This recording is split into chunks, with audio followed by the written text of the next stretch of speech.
absolutely lighting it up. And heck, this is a player that we've talked about a lot, I feel like, over the last 2 years. I've had her regularly inside my dark horse picks at the Slams. I think you have as well. Yep.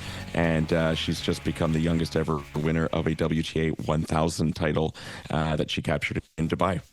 Mirra Andreeva, unbelievable breakthrough. And maybe it's not really a massive breakthrough in the sense that, as you said, she's had big time success on the women's tour already. But the path she took to win here, this WTA 1000 in Dubai, not only some early tough wins over Vondrousova, for example, in the round of 32, thrashed Peyton Stearns, a talented young American, but back-to-back defeating Iga Swiatek and Elena Rybakina in the quarterfinals and semifinals before beating surprise finalist Clara Tauson in the final 7-6, 6-1. Just tells you her quality and level of tennis. And she's someone, she's beaten Arina Sabalenka at a Grand Slam before. I think she's super dangerous on the clay with the French Open, a few months away. And doing this at the age of 17, I mean, apparently Mirra Andreeva stated her goal for this season was to reach the top 10.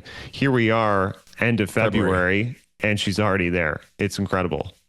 I'm trying to think of when it was her first big result, her first tournament where she came on my radar, but it wasn't last year. I think it was the year before that. And I did a quick glance and I couldn't quite, recall. But I mean, semifinals of the French last year, we saw how adept she is on clay. She's great on hard courts too. She pushed Iga Swiatek to 3 sets in Cincinnati last year. Yeah. After taking the opening set and then just not able to really kind of hold on. But only 17 years old. I think she turns 18 later in April, if memory serves correctly. And this is going to be one to watch for years to come. Diverse game, super confident. She beat Sabalenka last year, I believe, albeit on clay, but Sabalenka's proven to be a heck of a clay court player as well. I don't think she's quite figured out the grass yet, but otherwise, dual surface threat on hard courts and clay courts. And someone I think we're going to see have that first slam success in the next couple of years. I think just the variety and versatility in her game too, because for example, players like a Rybakina and Arina Sabalenka, that's kind of a straight aggressive power tennis baseline game. Mirra Andreeva doesn't have like peak power from the back of the court. You watch her, I mean, she's steady. There's plenty on her ball, but she's not, you wouldn't pick her out amongst the 5-10 biggest hitters on the women's tour, but she knows how to change rhythms. She knows how to mix it up. She's very quick around the court. She's adept. She has a great drop shot. Mm-hmm. And I was just looking quickly at her Grand Slam timeline, and I think I've kind of figured out when it was that she probably first came on your radar, because she made the round of 16 at Wimbledon when she was 15 years old. Oh, maybe that was it. Yeah, in 2023, okay. Had a crazy run there. Forgive my grass court comments. I think last year she was a little bit less. She lost first round grass, last year. Yeah, but fourth round the year before. And yeah, I just think the fact that now, I think the previous year we saw some moments where frustration boiled over and she didn't handle herself the best mentally. And I mean, my God, she was 16 years old. I think we can forgive that. To see, I think, the growth and maturity at this stage already, it tells me she's going to be a Grand Slam threat very, very soon, and up to a career high world number 9. And she's got a sister, an older sister, who Erica. Erica, who's not ranked as high, but inside the top, I forget now, top 60, top 70. Saw her play in Toronto last summer, and Erica actually beat her last year in their one tour head-to-head meeting last season, which is kind of interesting because obviously the younger sister seems to be the more talented of the two. But nice to see a sister act out there. We've got a good sister act in Canada between Leila Annie and Bianca Jolie-Fernandez, who is playing college tennis right now, and they love to play doubles together as well. In fact, Bianca Jolie-Fernandez's 21st birthday today as we record this on February 24th. And I mean, how many times do we see that in families, whether it be, two brothers or a couple sisters? But if you got one good one, it's not a shock to see that there's a second one that also has some skill with a racket. No kidding. I mean, I touched on the fact Andreeva beat Iga Swiatek in this tournament 6-3, 6-3. Arina Sabalenka also went out. Coco Gauff lost. Jessica Pegula all of these players out before the quarterfinals in Dubai. In fact, Goff, who was probably the hottest player at the tail end of 2024, leading into 2025 in United Cup, she's now 0-2 since Australia. Iga Swiatek, who normally makes hay in the Middle East swing, she lost to Ostapenko the previous week in Doha, then goes out to Mirra Andreeva. There's kind of a bit of a head-scratching run of struggles here from, the bulk of our top 5 players.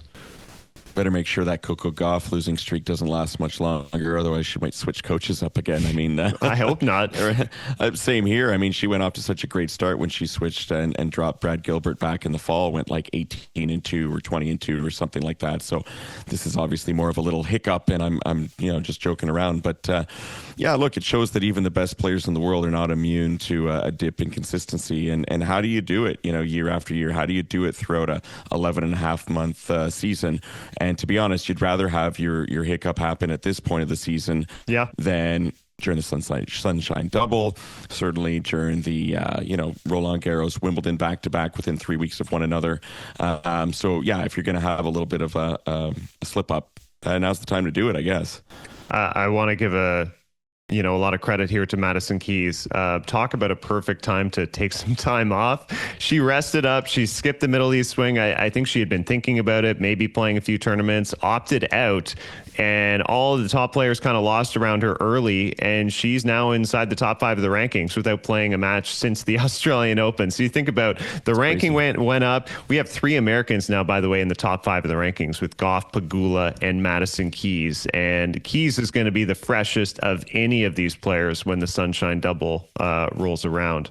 Hey, you know who would have been really fresh for the Sunshine Double, but apparently she's not going to be there, is Venus Williams, who hasn't played in, my goodness, I can't even remember how long it's been now, but it was odd that she was offered or given a Indian Wells wild card and then kind of came out on social media and said, I'm not going to be playing that event, actually, but thanks. So usually when a wild card is awarded, you know that discussion has already happened, especially when you're talking about a 44-year-old legend of the sport who has played very sparingly over the last 3 or 4 seasons.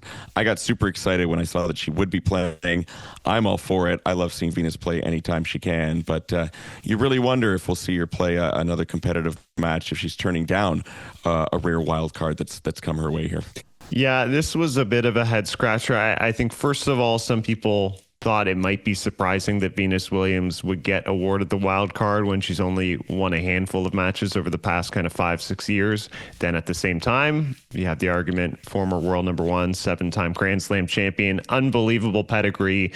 And wouldn't the crowd love to see Venus Williams again competing out in California in the United States? But you have to think, they would not have issued a wild card to a player who has not taken the court in a professional match for, I think, something like a year and a half, or over a year at least. Unless they knew. So I do think there must have been some type of discussion. Venus maybe changed her mind or backed out or something happened there. But I do remember Venus Williams specifically stating, like, we saw the sort of farewell goodbye tour for Serena Williams. And, she essentially announced her retirement actually in Toronto with that article. And then, played out the summer, finished at the US Open.